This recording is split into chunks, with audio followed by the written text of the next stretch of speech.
幾分鐘就可以整到嘅鮮甜菜湯——雙蛋肉片木耳菜湯。首先準備木耳菜，呢個係瘦肉，跟住用豉油、豆粉、糖、薑片醃一醃佢先，跟住一個鹹蛋、一個皮蛋、薑片、蒜蓉。肉片我哋先醃好嘅肉片咧，我哋先剁一剁佢，唔使剁到好碎嘅，但係首先剁到佢有少少爛啦，我哋就會更加好滑湯。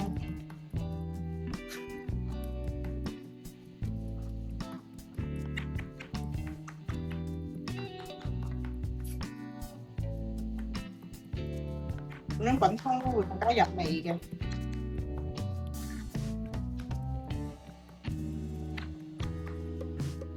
好，大概剁到呢個程度咧，咁就可以噶啦，又唔需要好爛嘅，大概剁到呢個程度。咁我哋先放翻起佢先，陣間備用。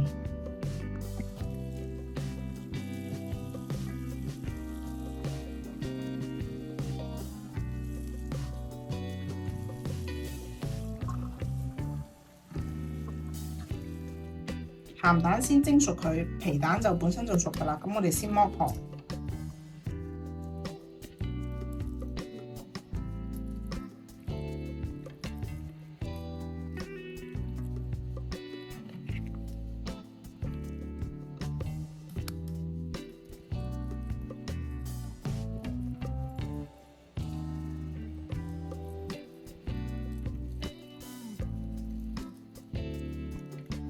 好，放落去之後咧，將佢剪碎佢。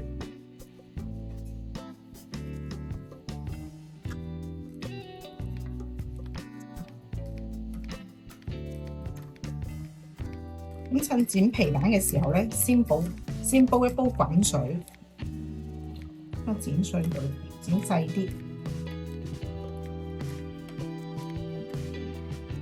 開始啦，先煲滾一啲滾水。將木耳菜放落去，木耳菜咧亦都叫潺菜，先將佢灼熟咗先。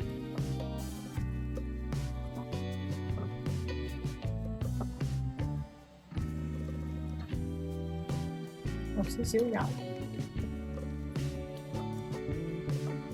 我灼佢先，覆蓋焗佢一陣。開蓋見到啲潺菜都熟啦，即係啲木耳菜都熟啦，咁我哋夾起，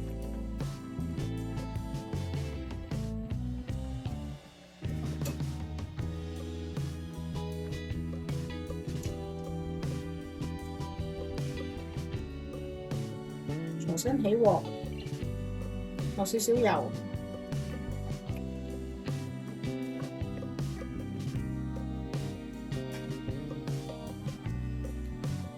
爆香啲薑蒜先，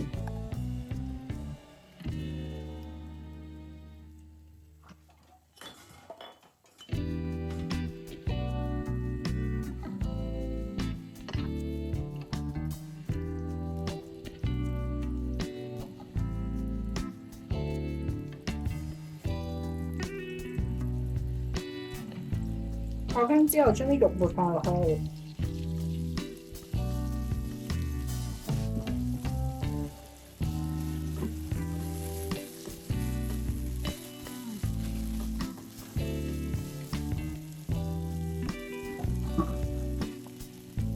如果你都中意呢一類簡單嘅家常食譜，可以撳個關注，睇更多嘅日常煮餸分享。好，呢個都差唔多熟啦，咁我哋將啲鹹蛋同皮蛋都放埋落去，齊再煎一煎佢。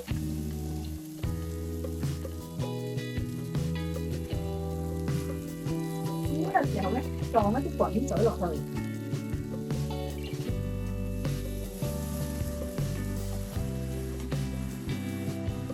覆蓋煮一陣，滾咗一陣，啲湯都變咗奶白色啦，就落鹽同味精、鹽、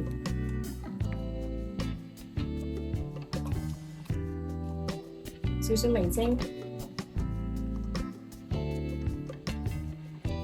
就可以撞落啲菜度啦。